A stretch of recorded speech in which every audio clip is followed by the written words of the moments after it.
Cinema ഒന്നും പറയാനില്ല. Super. കുറെ നാൾക്ക് ശേഷം ബാക്ക് ടു ന്യൂ പോളി. അത്രയൊക്കെ വേണമായിരുന്നു. കുഴപ്പമില്ല, നല്ല സിനിമയായിരുന്നു. നമ്മൾ ഹൊറർ മൂവി എന്നൊക്കെ പറയുമ്പോൾ എന്തെങ്കിലും പേടിക്കും അങ്ങനെയൊക്കെ കരുതിയിട്ടുണ്ടാവും. പക്ഷെ അങ്ങനെയല്ല. ലവ് വിത്ത്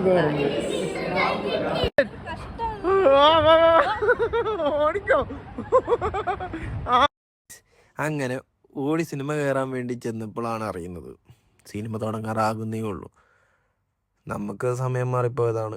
ശരിക്കും പറഞ്ഞാൽ സിനിമ തുടങ്ങാൻ വേണ്ടി ഇനി 1 മണിക്കൂറുണ്ട്. നമ്മൾ 369 എന്ന് പറഞ്ഞൊരു സിനിമ തിയേറ്ററിലാണ് പോയത്. അബുദാബിയിലുള്ളൊരു തിയേറ്ററാണ്. അടിപൊളി തിയേറ്റർ, ഒന്നും പറയാനില്ല. അപ്പോൾ അവിടെ നൗ ഗോയിങ് ആയിട്ടുള്ള കുറേ സിനിമകൾ ഡിസ്പ്ലേ ആകും. ഇത് മമ്മൂക്കയുടെ ഒരു ഫാൻ എടുത്തൊരു തിയേറ്ററാണ്.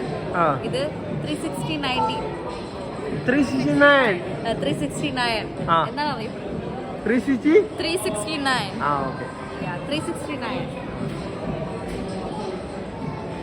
ഇത് കറക്റ്റ് ലൊക്കേഷൻ വരുന്ന എവിടെ?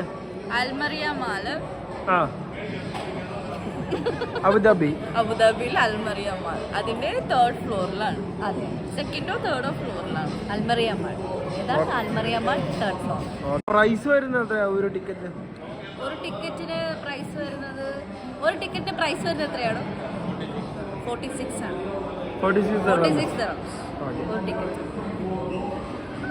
ഇത് ബഡ്ജറ്റ് ഫ്രണ്ട്ലി ആണോ? ഇതോ ബഡ്ജറ്റ് ഫ്രണ്ട്ലി ഒന്നുമല്ല. ഓക്കെയാണ്. Comparatively good. ബട്ട് തിയേറ്ററിനകമൊക്കെ അടിപൊളിയാണ്. മറ്റേ റിക്ലൈനർ സീറ്റൊക്കെയാണ്. എങ്ങനെയുള്ള സിനിമ? എല്ലാവരുടെ അഭിപ്രായം പറയോ?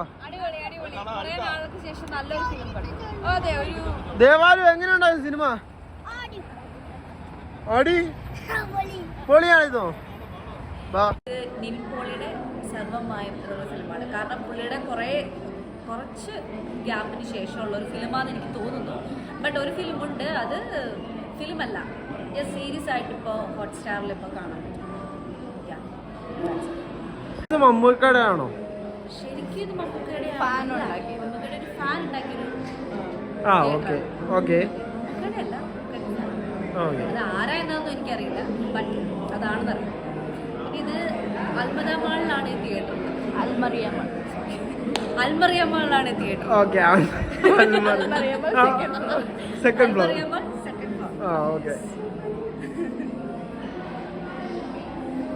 ഇപ്പൊ നമ്മൾ കാണാൻ വന്ന സിനിമയുടെ പേരാ?